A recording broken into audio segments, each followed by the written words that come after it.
Encore des semaines sans la légende du golf mondial, éliminé de la Jupiter Links de la TGL qu'il organise avec Rory McIlroy après une nouvelle lourde défaite face à Atlanta Drive. Tiger Woods a déclaré aux médias américains qu'il ne se sentait pas d'attaque pour le Players Championship la semaine prochaine, notamment suite au récent décès de sa mère. L'ex numéro 1 mondial a été interrogé sur la suite de sa saison à très court terme. Le Masters débute le 10 avril et reste forcément au programme de l'homme aux 82 victoires sur le circuit PGA Tour.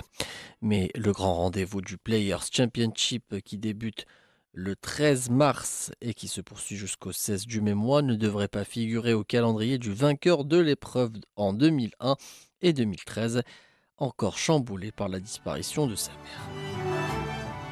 De son côté, Rory McIlroy cherche à ajouter un tournoi à son programme pour ne pas arriver au Masters après 3 semaines de break entre le Players et le premier major de la saison, le seul qui manque encore à son palmarès. Rory McIlroy espère jouer avant de retrouver le majeur.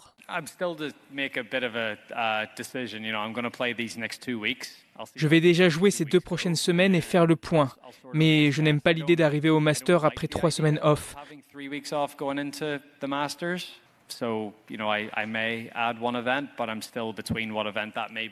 Je vais peut-être ajouter un tournoi de préparation, mais je ne sais pas encore lequel, certainement à Houston ou à San Antonio.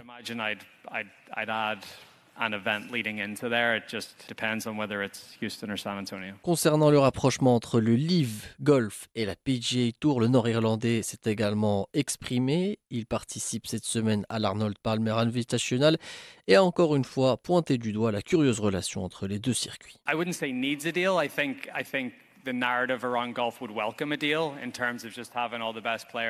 Je pense que nous n'avons jamais été aussi proches, mais je n'ai pas l'impression que nous nous sommes rapprochés.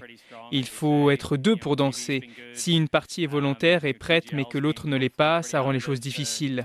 Je ne pense pas que le golf ait besoin d'un accord, mais je pense que le golf serait heureux de cet accord afin de voir les meilleurs joueurs de nouveau ensemble. Pour Rory McIlroy, c'est déjà la deuxième sortie médiatique en 2 semaines concernant le sujet à des 2 circuits de golf après une première à Torrey Pines à l'occasion du Genesis Invitational.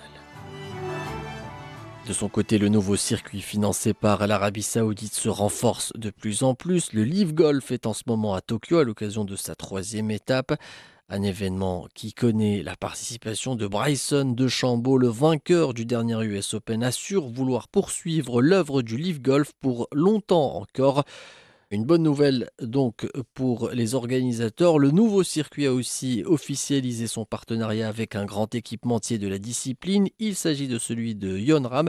L'Espagnol et cet équipementier sont liés depuis 2021, année de la première victoire en majeur de l'ancien numéro 1 mondial, à savoir l'US Open.